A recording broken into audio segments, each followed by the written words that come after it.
to 2 Samuel 9. Jonathan and Saul die. They get killed. Jonathan gets killed. Saul kills himself after being somewhat wounded. And so they're dead. So now the house of Saul knows that David's alive and he's coming because he's anointed to be king. Okay? So Jonathan's oldest son, his name is Mephibosheth. And Mephibosheth is heir to the throne. So the servants of Saul, because what would happen is when David came in to be king, he would kill all of the bloodline.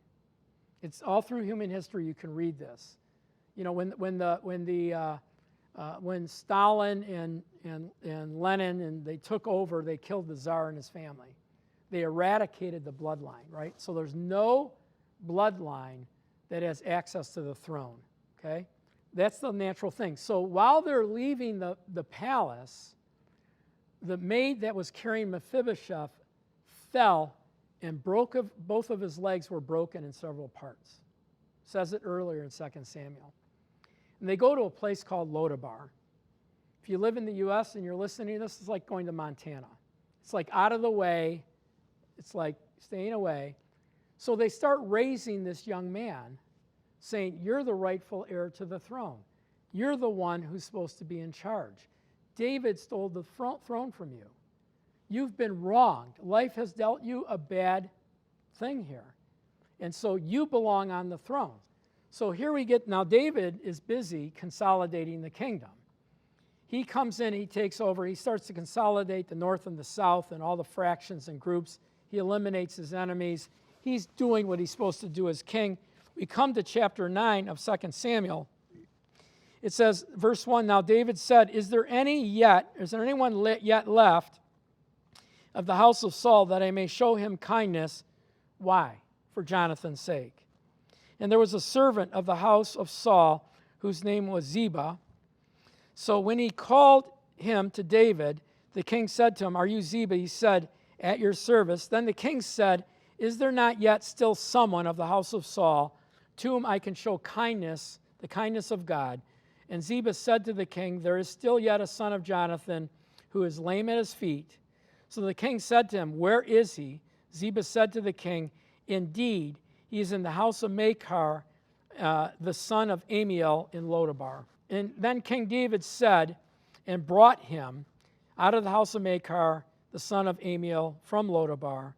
And when Mephibosheth, the son of Jonathan, the son of Saul, had come to David, he fell on his face, prostrated himself. Then David said to Mephibosheth, and he answered, here's your servant. So David said to him, do not fear, I will surely show you kindness for Jonathan your father's sake, and will restore to you all the land of Saul, your grandfather, and you shall eat bread at my table continually. Then he bowed himself and said, what is your servant that you should look upon him as a dead dog? The king called Ziba, the Saul's servant, and said to him, I have given your master's son all that belonged to Saul and all of his house. You therefore and your sons shall be servants, shall work the land for him. You shall bring in the harvest, and your master's son may have food to eat, but Mephibosheth, your master's son, shall eat bread at my table always. Now Ziba had 15 sons and 20 servants. What does this mean? So Mephibosheth, expecting to be executed, right, falls down and said, what are you doing? He doesn't answer him. He just says, don't fear, I'm going to restore everything to you.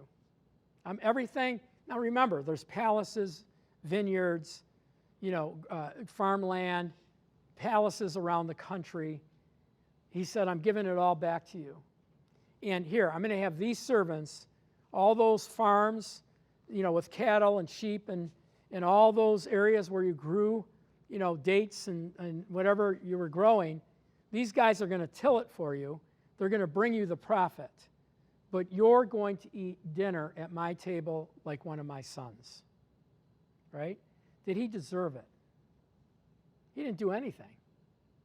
that we're Mephibosheth. We grow up with a distorted point of view of who we are in the eyes of God, of who God is to us.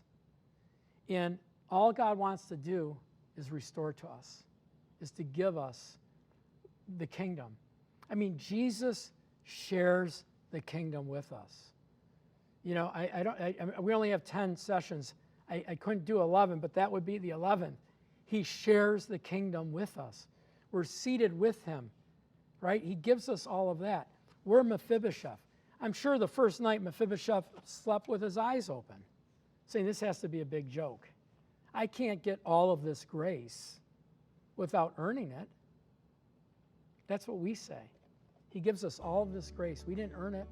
It's not of works, lest any man should boast.